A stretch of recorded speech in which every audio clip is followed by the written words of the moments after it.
नमस्कार दोस्तों, मैं आदर्श श्रीवास्तव आप सभी का अपने पर्सनल यूट्यूब चैनल पे स्वागत करता हूं। और आज से हम इकोनॉमिक्स से एक सीरीज़ निकालने जा रहे हैं जो आईएएस, पीसीएस या अदर एग्जामिनेशंस के लिए बहुत इंपॉर्टेंट है। तो आज का जो हमारा टॉपिक है वो आप बोर्ड पर देख पा रहे हैं, गरीबी। और इस टॉपिक को पढ़ने के बाद आप इस वीडियो को जरूर लाइक और शेयर करेंगे अपने दोस्तों के साथ, और इस चैनल को जरूर सब्सक्राइब करिएगा क्योंकि आने वाले वीडियोस आपको तुरंत मिल जाए। तो चलिए हम इस टॉपिक को स्टार्ट करते हैं, इसको पढ़ने की कोशिश करते हैं, इसको समझने की कोशिश करते हैं कि भारत में गरीबी किस हद तक है। देखिए, ये जो गरीबी है, पहले इसको हम डेफिनेशन को समझेंगे। गरीबी को की डेफिनेशन बता के या भारत की गरीबी के बारे में बता के बहुत लोगों ने नोबेल प्राइज़ जीत लिया है। तो एक्चुअली नोबेल प्राइज़ तो जीत लिया, लेकिन भारत की गरीबी हटी नहीं। तो थोड़ा सा हम इसको बारीकी से समझने की कोशिश करेंगे कि गरीबी होती क्या है और गरीबी की परिभाषा क्या है। वैसे तो आप देख पा रहे हैं कि गरीबी की जो परिभाषा है वो आप देखते हैं अपने आसपास के लोगों को, अपने शहर में, अपने गांव में बहुत लोग गरीब हैं, लेकिन एक्चुअली सरकार क्या इसकी डेफिनेशन दी है या किसको गरीब बोला जाएगा, इसका भी एक पूरा सीक्वेंस है। अब इसको समझिए। वैसे गरीब होते कौन है? तो गरीब जो होते हैं, अब इस मैं जो बोल रहा हूं ना, आप इसको पेन और कॉपी लेकर इसको लिखते जाएं, ठीक है? इसकी परिभाषा को लिखते जाएं। गरीबी क्या होती है? तो गरीबी समाज की एक ऐसी अवस्था है। गरीबी क्या है? तो गरीबी समाज की एक ऐसी अवस्था है जिसमें समाज के कुछ वर्ग के लोग अपनी बुनियादी आवश्यकताओं की पूर्ति नहीं कर पाते हैं।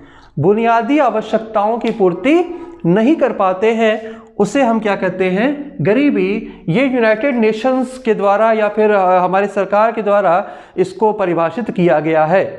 अब बुनियादी आवश्यकता क्या होता है ये आप बखूबी जानते हैं। 70 के दशक में, 1970 के आसपास, मुझे एग्जैक्टली मालूम नहीं, एक मूवी आई थी, रोटी कपड़ा और मकान, ठीक है? तो मूवी एक्चुअली वो बनी थी गरीबी के ऊपर। और आप जैसा कि जान रहे हैं कि 1972 या 1975 के दरमियान भारत में गरीबी के लिए बोला गया था कि गरीबी हटाने का एक नारा भी दिया गया था इंदिरा गांधी द्वारा। और उसके बाद से कई लोग नोबेल पुरस्कार जीत लिए, लेकिन गरीबी नहीं हटी। तो चलिए इसको समझते हैं। रोटी कपड़ा और मकान ही गरीबी नहीं होता, बहुत सारी ऐसी चीज़ें होती हैं जो बेसिक नीड्स में आते हैं। एक्चुअली क्या है कि बेसिक नीड्स में हम लोग केवल रोटी कपड़ा और मकान समझते हैं। रोटी कपड़ा और मकान ये हम बेसिक नीड्स में जानते हैं, लेकिन क्या बेसिक नीड्स में शिक्षा को नहीं शामिल करना चाहिए? आप बताएं, क्या बेसिक नीड्स में शिक्षा को शामिल नहीं करना चाहिए? गरीब को एक पढ़ने का अधिकार है या नहीं? ठीक है, तो गरीब अगर पढ़ेगा तो वह गरीब नहीं रहेगा। तो गरीबी और बेरोजगारी एक दूसरे के पूरक समझिए, ठीक? तो पहले हम गरीबी के बारे में पढ़ेंगे, फिर हम बेरोजगारी पे आएंगे, वो जो सीरीज है। और ये सब भारत की समस्याएं हैं। तो समस्याएं भारत की बहुत सारी हैं। तो पहले यहां पर जो टॉपिक लिखा है, चूंकि वीडियो बड़ा होगा इसलिए हम वीडियो को शॉर्ट करने की कोशिश कर रहे हैं। तो इस टॉपिक को थोड़ा सा समझिए। तो पहले बात तो हमने आपको बता दिया कि गरीबी की परिभाषा क्या है। तो गरीबी की परिभाषा वो है जो अपनी बुनियादी आवश्यकताओं की पूर्ति नहीं कर पाता है, ठीक? दूसरा चीज कि क्या गरीबी के ऊपर कभी कोई सिद्धांत दिया है? तो हाँ, बिल्कुल दिया है। और किसने दिया है, इसको समझो। तो गरीबी के ऊपर जो सिद्धांत दिया था, सबसे पहले मैक्स ओ लॉरेंज ने इसके सिद्धांत को दिया था कि गरीबी किसे कहेंगे और आय की विषमता किसे कहेंगे। एक्चुअली भारत की असली समस्या क्या है? भारत की असली समस्या क्या है? गरीबी या आय की विषमता, ठीक है? एक्चुअली दोनों एक दूसरे के पूरक हैं, गरीबी और आय की विषमता। तो मैक्स ओ लॉरेंज जो हैं, इन्होंने आय की विषमता पे एक सिद्धांत दिया था जो 1905 में दिया था, ठीक है? हम थोड़ा सा शॉर्ट में आपको बता रहे हैं, तो इसको समझिए। मैक्स ओ लॉरेंज ने क्या सिद्धांत दिया था? तो इसके ग्राफ को थोड़ा सा हम समझेंगे, मैक्स ओ लॉरेंज का ग्राफ। तो मैक्स ओ लॉरेंज ने जो सिद्धांत दिया था वो ये दिया था कि एक्स अक्ष ये आपका एक्स अक्ष हो गया और ये आपका वाई अक्ष हो गया।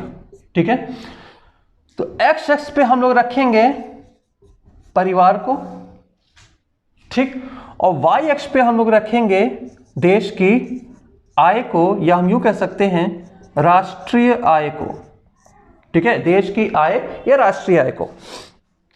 अब इसको बांटो, तो एक्स अक्ष पे जो परिवार है इसको परसेंटेज में बांट देते हैं हम, तो 10, 20, 30, 40, 50, 60, 70, 80, 90 और 100। ठीक है, और जो आपका वाई अक्ष है इस पे हम राष्ट्रीय आय के परसेंटेज को बांट देते हैं, 10, 20, 30, 40, 50, 60, 70, 80, 90 और 100। मैक्स और लॉरेंज का सिद्धांत क्या कहता है, जरा इसको समझिए। मैक्स और लॉरेंज कहते हैं कि अगर देश के परिवार में से 10% परिवार के पास देश की 10% आय है, या 20% परिवार के पास 20% आय है, या 30% परिवार के पास 30% आय है, और इसी तरह आगे बढ़ती जाएगी। ठीक है, 40% के बाद 50, 60, 70, 80, 90, 100। ठीक है, इसको थोड़ा सा आप बना लीजिएगा। तो ये जो लाइन बनेगी ये 45 डिग्री पे बनेगी, स्ट्रेट लाइन, और इस स्ट्रेट लाइन को इन्होंने जो बोला है वो ये बोला है कि ये परफेक्ट इक्वलिटी लाइन होगी। परफेक्ट इक्वलिटी लाइन यानी कि अगर किसी देश में 10% परिवार के पास पूरे देश का 10% आय का हिस्सा है, या 20% परिवार के पास 20% हिस्सा है, इस तरह से आगे बढ़ता जाएगा, तो इसका मतलब ये हुआ कि प्रत्येक परिवार एक समान आय पा रहा है। प्रत्येक परिवार एक समान आय पा रहा है, इसका मतलब आय की विषमता नहीं होगी, वहां पर गरीबी नहीं होगी। ठीक है, भारत में क्या है? तो भारत में यह है कि जो हमारे यहां अमीर लोग हैं, ठीक है, तो भारत की कुल आय का मैक्सिमम हिस्सा उन अमीर परिवारों के पास है। अब इसको समझिएगा कि अगर इस ग्राफ को हम उल्टा कर दें, तो इनवर्स इक्वलिटी लाइन अगर हम कर दें तो क्या होगा, तो इसको जरा समझो। तो यहां पर 90, 100, ठीक है, यहां पे 10, 20, तो यहां भारत में क्या हो रहा है, 90% आय केवल 10% परिवार के पास है। इन्वर्स कर देंगे तो क्या होगा, उल्टा होगा। तो देश का 90% आय केवल 10% परिवार के पास है। इसी से आगे बढ़े, 80% आय 20% परिवार के पास है, 70% आय 30% परिवार के साथ है। तो ऐसे ऐसे आगे बढ़ेंगे तो यहां पर जो लाइन होगी वो क्या हो जाएगी, इनवर्स हो जाएगी, और इसी लाइन को हम लोग कहते हैं इनइक्वलिटी लाइन। इस लाइन को हम क्या कहते हैं, इनइक्वलिटी लाइन। ठीक है, एक्चुअली ये तो मैंने आपको परफेक्ट इक्वलिटी लाइन और परफेक्ट इनइक्वलिटी लाइन बताया है। ठीक, मेरे कहने का मतलब ये है कि भारत में ज्यादातर देश की आय कम परिवार के पास है, इसीलिए भारत में आय की विषमता ज्यादा है, और ये भी एक वजह है भारत में गरीबी होने की। अब देखो, गरीब वो है जिसके पास आय या तो कम हो या तो बिल्कुल ना हो, लेकिन मध्यम परिवार वाला भी आय की विषमता से नहीं छुपा। वहां क्या है कि मध्यम परिवार वाले में आय कम है, तो देश का संपूर्ण आय कुछ लोगों के पास है, तो ये एक वजह बन जाती है गरीबी की। तो अब थोड़ा इसको हम समझेंगे कि क्या कोई और भी व्यक्ति थे जो आय की विषमता पर सिद्धांत दिए थे, तो हाँ बिल्कुल थे। थोड़ा इसको समझिए। तो मैक्स और लॉरेंज के बाद एक और व्यक्ति आते हैं, मैक्स और लॉरेंज के बाद एक और व्यक्ति आते हैं जिनका नाम है कोरैडो गिनी। ठीक है, इनका नाम है कोरैडो गिनी।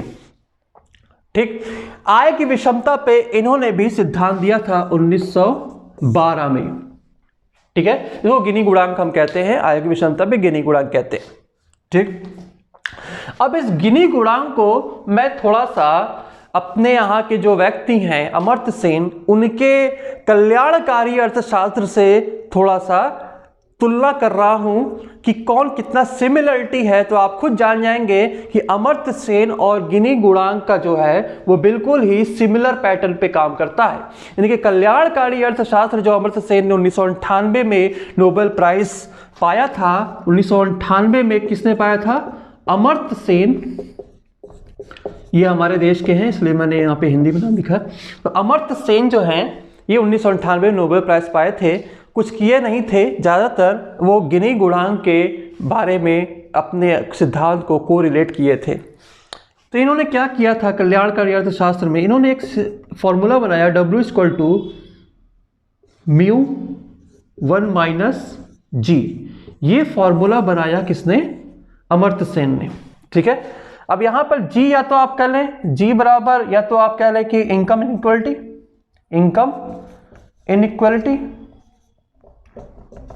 ठीक है, यहां पर G बराबर इनकम इनइक्वालिटी कह लें, या फिर G बराबर गिनी गुणांक कह लें, क्योंकि गिनी गुणांक का कहना भी कुछ ऐसे ही था। म्यू यहां पर क्या हो जाएगा? पर कैपिटा इनकम यानी कि प्रति व्यक्ति आय, ये म्यू हो जाएगा। और W = वेलफेयर, जिसको हम कहते हैं कल्याण। ठीक है, तो इन्होंने ये सिद्धांत दिया था। अब इसको समझो कि G का मान, जो गिनी ने कहा था कि G का मान मैक्सिमम 1 और मिनिमम कितना होना चाहिए? 0 और 0 से 1 के बीच में G का मान रहेगा। ठीक है, तो यहां पर G का मान, अब इसको कोरिलेट करो किससे? अमर्त्य सेन के फॉर्मूले से। तो यदि G का मान 1 होता है, G का मान 1 होता है तो W = क्या हो जाएगा? 0, यानी कि उस देश का कल्याण नहीं होगा। इसका मतलब यह हुआ कि देश का संपूर्ण आय एक व्यक्ति के पास है। ठीक है, और यदि G का मान हो जाएगा यहां पर 0 तो W = क्या हो जाएगा? म्यू, यानी कि कल्याण प्रति व्यक्ति आय के बराबर होगा। इसका मतलब यह हुआ कि उस देश में प्रत्येक परिवार एक समान आय पा रहा है। लेकिन ऐसा है नहीं, किसी भी देश में G का मान न तो 1 है और न तो 0। G का मान होगा क्या? तो 0 से लेके 0.1, 0.2, 0.3, 0.4 ऐसे होगा G का मान। ठीक है, यानी कि 1 किसी का नहीं है, 0 किसी का नहीं है। ठीक, जितना G का मान हम बढ़ेंगे आय की विषमता क्या होती जाएगी? बढ़ती जाएगी। और जितना G का मान घटेंगे उतना आय की विषमता कम होती जाएगी। तो ये किसने बोला था? कोरैडो गिनी और अमर्त्य सेन। तो यहां भी मैं ये कह रहा हूं कि अमर्त्य सेन ने जो फॉर्मूला बनाया था ये कोरैडो गिनी के फॉर्मूले से बिल्कुल मिलता जुलता है। ठीक है, तो आगे हम पढ़ते हैं कि क्या कोई और व्यक्ति थे जिन्होंने आय की विषमता पे कोई सिद्धांत बोला था। देखिए, एक और व्यक्ति आते हैं जिन्होंने आय की विषमता पे सिद्धांत बोला था। उनका नाम है साइमन कुजनेट्स। ठीक है, 1971 में साइमन कुजनेट्स को नोबेल पुरस्कार मिला था। ठीक है, 1961 में साइमन कुजनेट्स को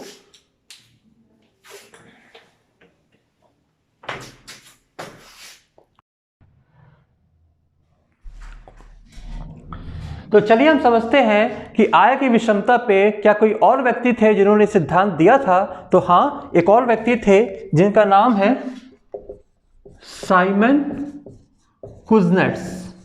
ठीक है, इन्होंने भी आय की विषमता पे एक सिद्धांत दिया था और इसी सिद्धांत की वजह से 1971 में इनको नोबेल पुरस्कार से सम्मानित किया गया था, अर्थशास्त्र का नोबेल पुरस्कार।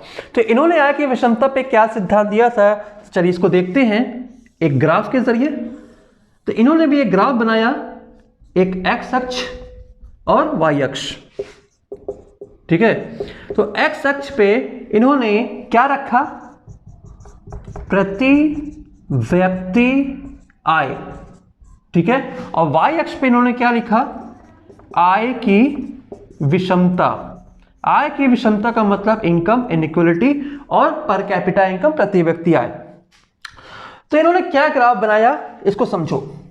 जैसे जैसे प्रति व्यक्ति आय किसी देश की बढ़ती है, आय की विषमता बढ़ती जाती है, लेकिन एक समय आने पर आय, प्रति व्यक्ति आय बढ़ने के साथ आय की विषमता कम होती है, यानी कि इन्वर्टेड यू। इन्वर्टेड यू मतलब उल्टा यू। उल्टा यू में इनका ग्राफ बनता है।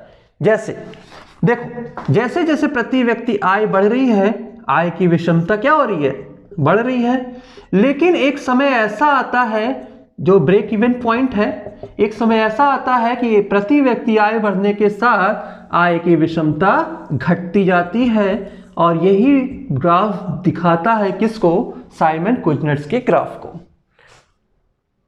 भारत कहां पे है, तो यदि हम ये मान लें कि भारत का प्रति व्यक्ति आय तो बढ़ रहा है, साथ में आय की विषमता भी बढ़ रही है, लेकिन एक समय ऐसा आएगा कि भारत का प्रति व्यक्ति आय बढ़ने के साथ आय की विषमता कम होगी। तो हम ये कह सकते हैं कि साइमन कुजनेट्स के जो ग्राफ है उसमें भारत उस ब्रेक इवन पॉइंट के बाईं तरफ है।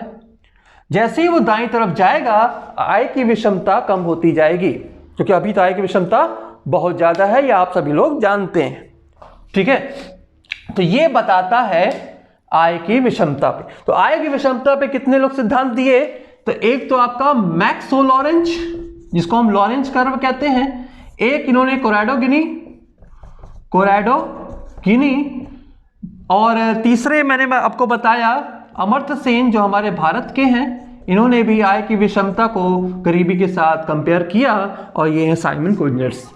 तो इतने आपको मैंने ग्राफ बताए और डीपली स्टडी गरीबी के बारे में आपको बताया। ठीक है, लेकिन यहाँ गरीबी खत्म नहीं हुई है, इसका पार्ट 2 है। तो पार्ट 2 में आप देखेंगे कि गरीबी भारत में किस हिसाब से इसके आंकड़े को सेट किए गए, इसका पैरामीटर क्या सेट किया गया, जिस हिसाब से आंकड़े बनाए गए हैं, इसके लिए आप पार्ट 2 का इंतजार करिए। और आज है 31 दिसंबर, और आने वाले जो नव वर्ष है, मैं चाहूँगा कि आप सभी का सिलेक्शन हो जाए। आप सभी को नव वर्ष की हार्दिक शुभकामनाएं। Happy new year to all of you. और आज मेरे चैनल को आप जरूर सब्सक्राइब करिएगा, और इस वीडियो को अपने दोस्तों के साथ जरूर शेयर करिएगा। बहुत बहुत धन्यवाद।